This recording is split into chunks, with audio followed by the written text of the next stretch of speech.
Alright, so now these examples in 1.7 is going to help you get comfortable with setting up the set builder notations. Now, I've taught algebra before, and I've seen that a lot of times my students don't get comfortable with these notations here, the set builder notation. So it's just basically repetitive work of with these. I mean, as you keep doing these, you're going to repeat the exact same pattern of these set builder notation, and it's not really that challenging. So let me bring up a few examples here. Now, example 1. How about we have an interval 1, 6, parentheses on the left, brackets on the right. Okay.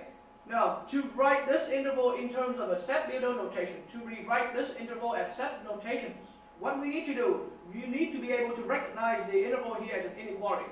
So I hope you agree with me. We've learned this in class. We have, and you might have picked up that in your prerequisite course whatsoever. But then the inequality for this is x greater than 1 but less than or equal to 6. So that's the logic behind that. So now here's learn to repeat this with me as we go, okay? So the logical meanings of this interval is x greater than 1 and less than or equal to 6. So now to write the whole interval here in set builder notation, always, this is how you do it. The interval notations is the set that contains all the x such that, so notice the vertical bar here means such that. So once again, let me repeat. This interval, open parentheses, 1, 6 in brackets, okay, is the set contains all the member x such that x is greater than 1 and less than or equal to 6. So the inequality here is acting as the condition for that set. The condition describing the set. And now once you finish pointing out that conditions, put it in curly braces. And that's how you finish with your set builder notations. So let's try again, shall we? In example number 2.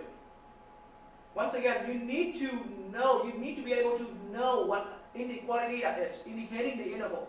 So in my example number 2, once again, let's say we have this interval over here, -5, from -5 to 2, okay?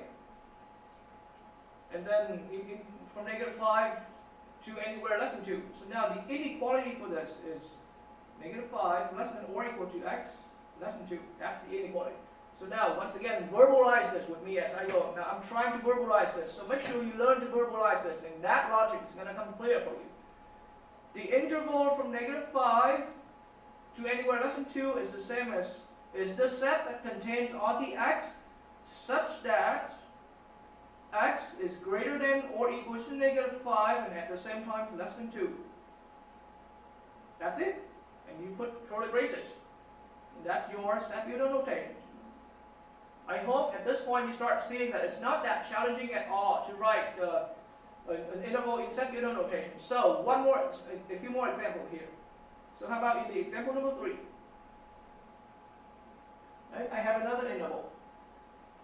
-3, 1, all in brackets. So the sets that contain all members starting at -3 and up to 1. So the inequality for this, hopefully you can understand that the inequality for this is going to be -3 less than or equal to x less than 1. So now, once again, to put all this here, to put all that logic into the set builder notations, you're going to have to say, the interval from -3 to 1 inclusively is the set that contain all members x such that the x satisfy the conditions x greater than -3 or less than or equal to 1. And that's my set builder notations. And once again, I'm putting all those in curly braces. And always there's the vertical bar means a such that. Okay? And let's try it again. In my next example. Example number 4. Okay? Now this half interval right here. This interval. So now the inequality for this is x greater than 2. That's the logical inequality for that. So now to write all this here in absolute value, in set builder notation, to write all this interval here in set builder notation, once again verbalize it out.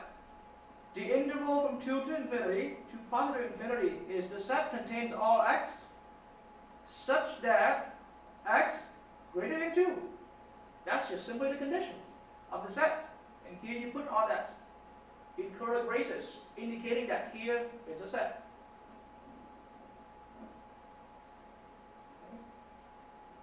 Example number 5. Once again, let's look at, we have a negative 3, comma infinity. Okay.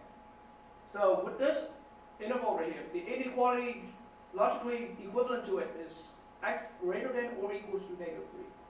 And so to write this interval in set-Newton notations, what you can do always, the interval such and such is the set contain all member x such that x is greater than or equals negative 3. And putting all that in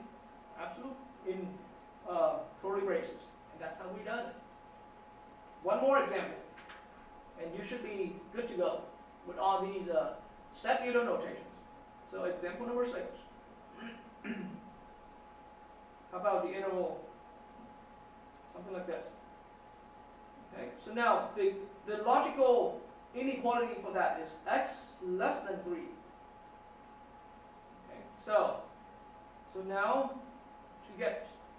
to draw that to write the set-Newton notations, what you do, once again, verbalize it out. The interval such and such is the set contain all members x such that x less than 3. Just simply that. Inequality, you throw it into as the condition for the set. Close your curly braces.